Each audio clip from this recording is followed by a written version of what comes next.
Pendengar Pro 1 ada kembali bersama kami di Banten Sore. Kali ini di hari Kamis 24 April 2025 dalam dialog tanggap bencana. Kali ini kami juga akan berbincang bersama Kabid Pengelolaan dan Pengawasan Sampah pada DLH Kota Cilegon, Bapak Mur Riji, yang juga sudah tersambung bersama kami di sambungan Google Meet untuk sore hari ini. Selamat sore Pak Mur Riji.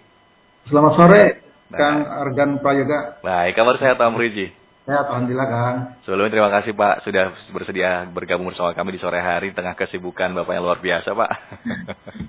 Nah, untuk sore hari kita akan membincangkan mengenai dampak sampah bagi lingkungan dan juga keberlangsungan hidup masyarakat di Kota Cilegon, begitu ya Pak ya.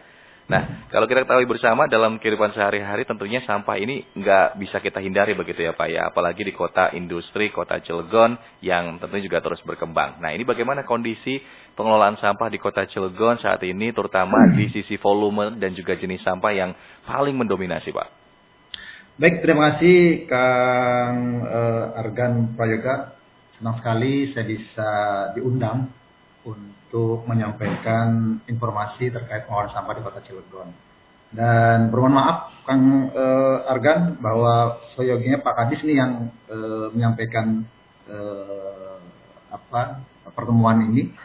Karena beliau ada di Pekalongan Pak Wali, sehingga saya akan menyampaikan, bukan tidak mengurangi rasa hormat kami. Baik, jadi Cilegon ini unik Kang Prayoga. Jadi kalau bicara sampah itu sudah bicara tentang umum, bahwa sampah itu bukan hanya di Cilegon. Seluruh Indonesia sekarang menghadapi sampah.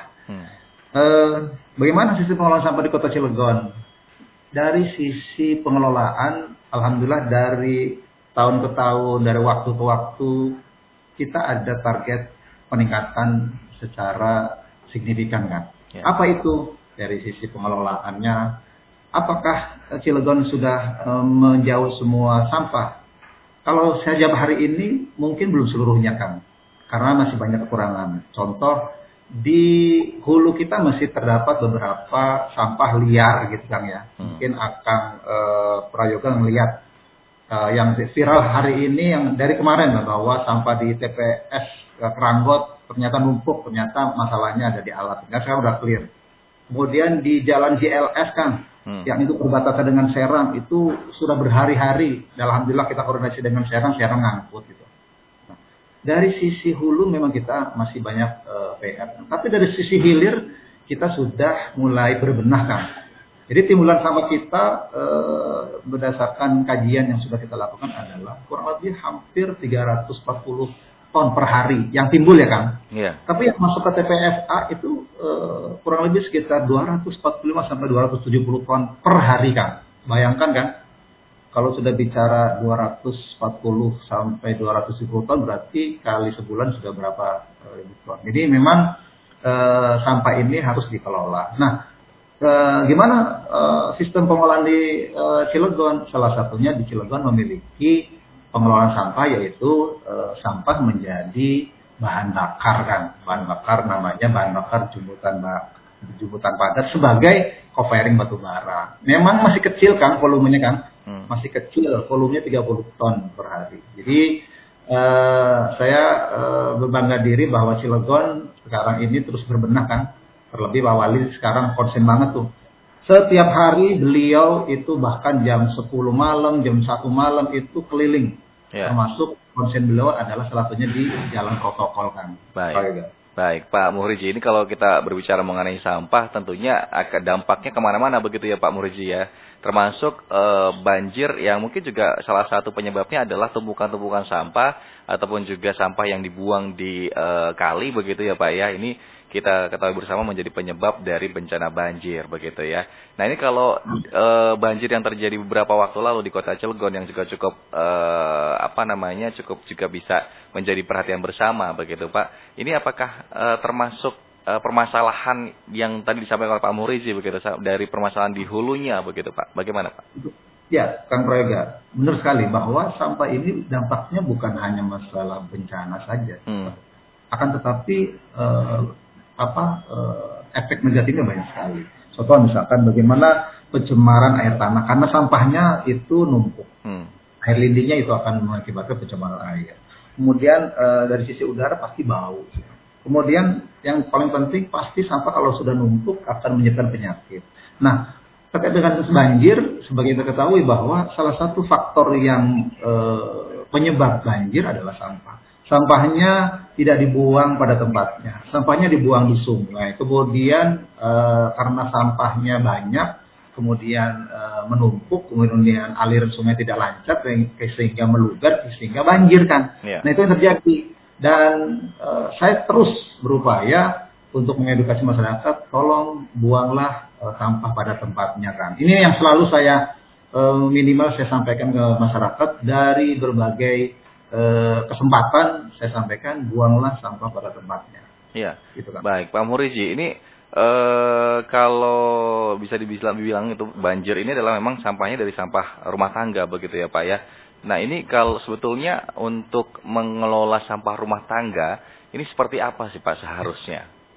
Siap. Jadi gini Kang Yoga, kebijakan pusat itu jelas gitu loh. Dan kami sekarang ini semua LH itu harap-harap cemas kan, karena memang sampah ini menjadi dampak terhadap kami sebagai pejabat daerah. Jadi bukan hanya bicara kesalahan administrasi, bahkan lebih sekarang. Nah itu Kementerian Lingkungan Hidup sekarang begitu. Artinya bahwa sampah di rumah tangga ini seperti apa dikelolanya. Paling kecil adalah bahwa sampahnya itu tolong dipilahkan. Jadi pisahkan antara sampah organik dan sampah anorganik. Itu saja dulu. Karena apa? Karena kami butuh itu.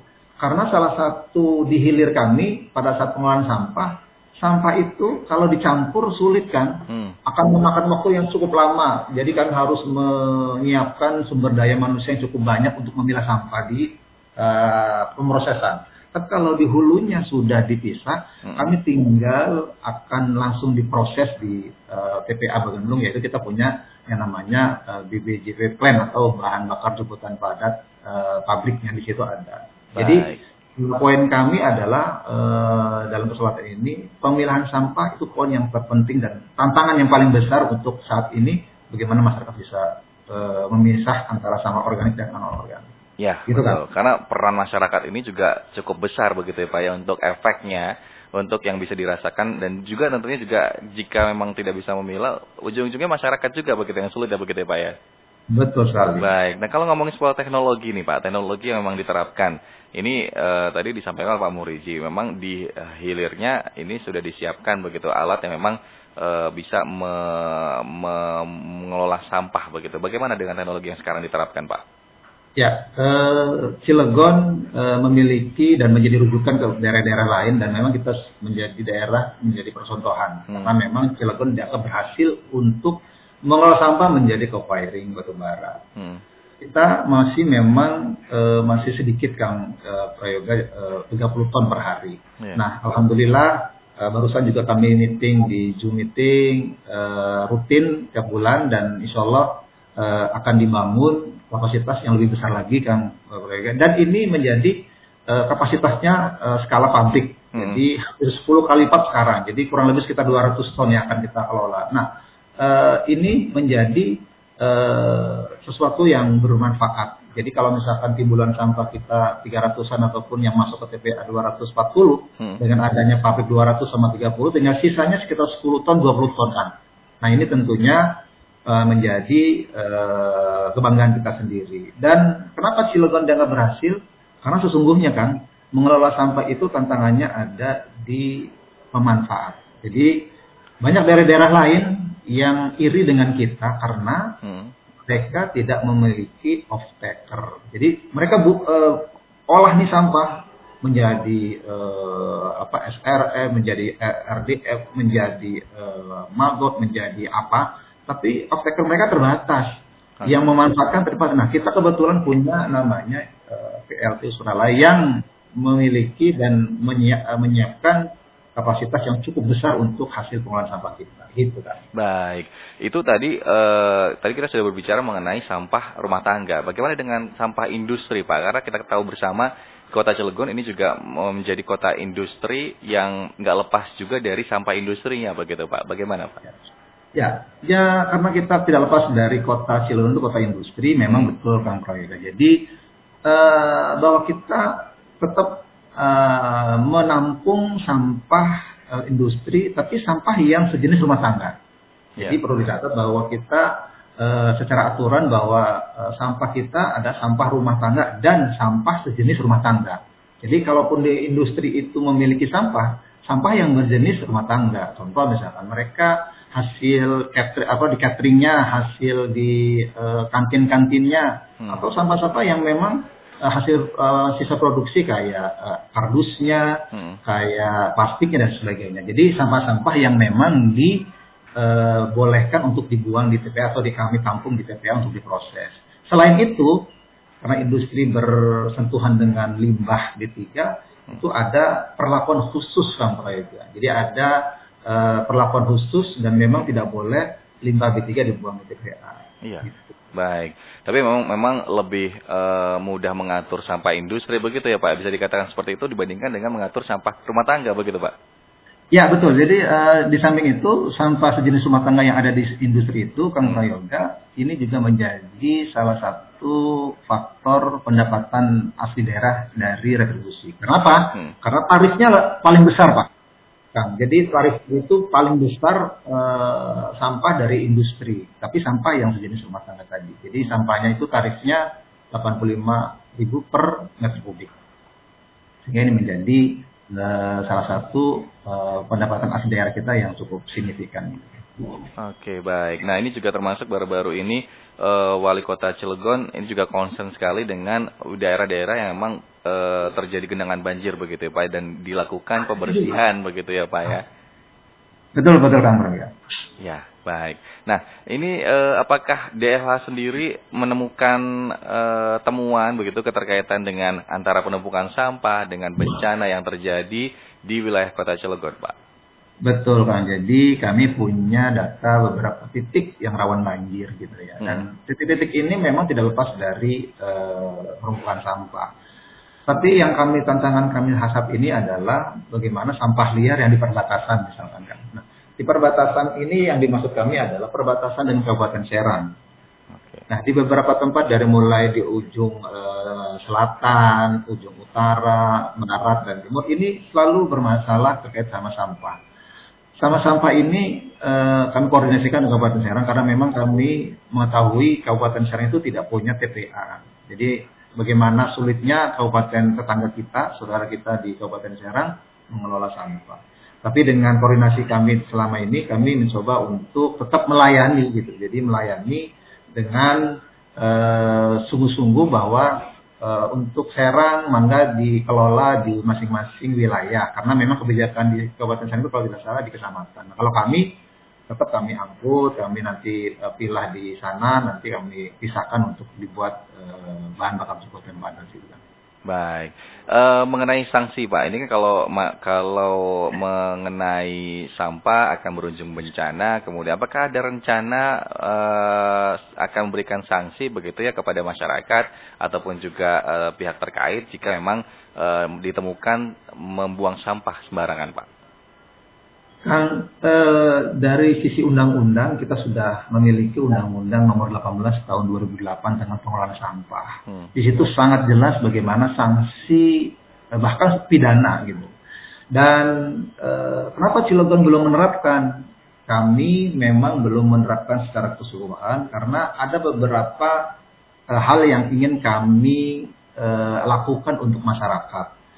Pelayanan kami memang belum menjangkau ke seluruh sudut kota Cilegon. Kami berharap nanti Pak Wali Kota kita punya komitmen kuat Kang untuk sampah ini menjadi prioritas. Karena sesuai dengan kebijakan pusat pun bahwa Cilegon dan seluruh Indonesia sampah itu menjadi urusan wajib di setiap daerah untuk dikelola dan ditangani. Dan terkait dengan sanksi kami bertahap Kang. Kami tidak serta-merta, karena begini, sekarang masyarakat kita kritis kan. Jadi kalau misalkan masyarakat itu disanksi, apa yang sudah dilakukan oleh pemerintah? Apakah pemerintah sudah melayani kami? Apakah pemerintah sudah memfasilitasi kami? apakah pemerintah sudah mensosialisasikan ke kami? Nah, ini hal-hal yang kami akan kejarkan. Pertama, dari sisi infrastruktur, sarpras, kami mencoba bertahap untuk memfasilitasi di setiap kontainer kami tambah, di lingkungan kami mencoba untuk untuk diberikan, nanti yang angkut ada. Jadi kalau sudah semua kami fasilitasikan, baru sanksi itu akan kami terapkan kan, dengan misalkan berkoordinasi dengan Pol PP yang memang secara institusi sebagai penegak perda. Ke depan seperti itu Bang. Tapi sekarang kenapa Cilegon belum bisa tegas seperti daerah lain? Karena kami masih kasih toleransi, karena kami pun sebagai pemerintah belum secara utuh memberikan layanan secara menyeluruh, baik itu sarpras, SDM dan peralatan dan sebagainya. Baik, gitu Bang. Baik, mudah-mudahan di lain nanti di kemudian begitu ini bisa diterapkan begitu ya Pak ya, supaya juga sama-sama bisa peduli begitu akan lingkungan ya. Nah ini mengenai keterlibatan komunitas ataupun juga dari dunia pendidikan, ini sangat penting sekali. Mungkin juga bisa menyadarkan untuk sama-sama menjaga lingkungan begitu Pak. Ini sejauh ini sinergi DLH dengan pihak sekolah ataupun juga perguruan tinggi atau komunitas lingkungan di Cilegon ini dalam program pengelolaan sampah seperti apa Pak? Alhamdulillah Kang, Cilegon itu sangat dinamis. Dari dunia pendidikan kami memiliki program dengan sekolah Kang. Nah sekolah ini target kami punya program namanya kolase, kolaborasi kelola sampah di pilar ekonomi di sekolah. Jadi di sekolah kami membuat program khusus sekolah dari SD SMP. Nah program ini efek positifnya adalah bagaimana siswa diajarkan sejak dini untuk bisa disiplin dalam membuang sampah. Minimal itu. Yang kedua, bukan hanya di lingkungan sekolah nih kan. Kami berharap kolase ini dan sudah berhasil di salah satu SMP 5 kan. SMP 5 sudah berhasil. Mereka punya saldo yang cukup besar karena memang sekolahnya mewajibkan siswa-siswinya untuk disiplin. Termasuk sampah yang di rumah yang memang terpilah dibawa ke sekolah untuk ditabung, sehingga hasilnya itu bisa dimanfaatkan oleh sekolah untuk bayar buku, untuk bayar ekstrakurikuler dan sebagainya. Nah ini kami akan melanjutkan di tahap 2 dan Pak Kadus ingin tahap 2 itu nanti sekitar 15 sekolah dan mudah-mudahan yang sudah berminat itu sekitar 7 atau 6, nanti sisanya kami akan sounding kembali, mudah-mudahan semua sekolah bisa berpartisipasi. Kemudian di dunia lingkungan pemerhati lingkungan dan kami bersinergi kan. Kemarin juga datang dari mana tuh. Jadi dia ingin bikin pilot project di salah satu kelurahan. Kelurahannya di Kepuh. Nah, kebetulan kami concern dia ingin menggalakkan pemilahan sampah. Jadi pilotnya di sana. Karena Kepuh itu daerah Ciwandan dan memang secara kewilayahan ada di industri, kami akan gandeng perusahaan, dan kalau ini berhasil, masyarakat Kepuh sudah disiplin dalam memilah sampah, ini akan kami tularkan ke daerah-daerah lain, kelurahan lain untuk bisa diterapkan. Ini kami akan nyusun, sudah ada pembicaraan dengan kami, dan nanti akan kami launching di Kelurahan Kepuh. Baik. Jadi mudah-mudahan bisa sinergi antara dunia pendidikan juga, kemudian juga komunitas lingkungan, supaya sama-sama peduli akan lingkungan sekitar begitu Pak ya. Betul. Baik. Nah ini mengenai langkah konkret ke depannya Pak, harapan dan juga rencana jangka panjang dari DLH Kota Cilegon sendiri untuk menciptakan sistem pengelolaan sampah yang lebih efisien dan juga ramah lingkungan seperti apa Pak? Pertama, tantangan kami harapkan untuk di hulu kami itu ada pemilahan sampah. Jadi satu. Kemudian kami akan upayakan untuk penambahan aktivitas pengelolaan sampah di tingkat lingkungan. Bagaimana bank sampah kita tingkatkan, kita berikan insentif bagaimana bank sampah bisa berdaya guna untuk bisa menjadi salah satu duta lingkungan di lingkungannya masing-masing untuk bisa mengelola sampah. Karena memang secara aturan bagaimana pengurangan sampah itu menjadi kewajiban kita untuk bagaimana mengurangi sampah. Nah yang seterusnya kami berharap kalau sudah dipilah kemudian ada bank sampah, ya tentunya dari hilirnya peningkatan kapasitas bisa lebih banyak, kemudian sampahnya habis kan. Dan yang paling penting adalah bagaimana mudah-mudahan ada political will dari Pak Wali untuk komitmen bagaimana Sarpas ditingkatkan, SDM ditingkatkan, kemudian armada dan sebagainya bisa menjangkau ke seluruh daerah sehingga sampahnya Cilegon ke depan bersih. Dan saya bercita-cita bahwa Cilegon seperti daerah lain yang punya piala bergengsi yaitu Adipura. Itu cita-cita tuh. Baik, mudah-mudahan bisa tercapai begitu ya Pak Muhrizi ya. Amin. Baik, itu terima kasih Pak Muhrizi sudah bergabung sama kami. Terima kasih Kang Prayoga. Nanti kita bisa berdiskusi lebih panjang begitu Pak di Studio Pro 1. Kita tunggu juga untuk bisa hadir bersama kami di Studio Pro 1 Pak di lain kesempatan. Baik, selamat beraktivitas kembali Pak Muhrizi. Selamat sore. Terima kasih, sore Kang. Demikian mendengar obrolan kami bersama Pak Muhrizi, Kabid Pengelolaan dan Pengawasan Sampah pada DLH Kota Cilegon mengenai dialog tangga bencana dampak sampah bagi lingkungan dan keberlangsungan hidup masyarakat di Cilegon. Dan dialog ini juga bisa Anda saksikan kembali di channel YouTube RRI Banten ataupun juga melalui aplikasi RRI Digital.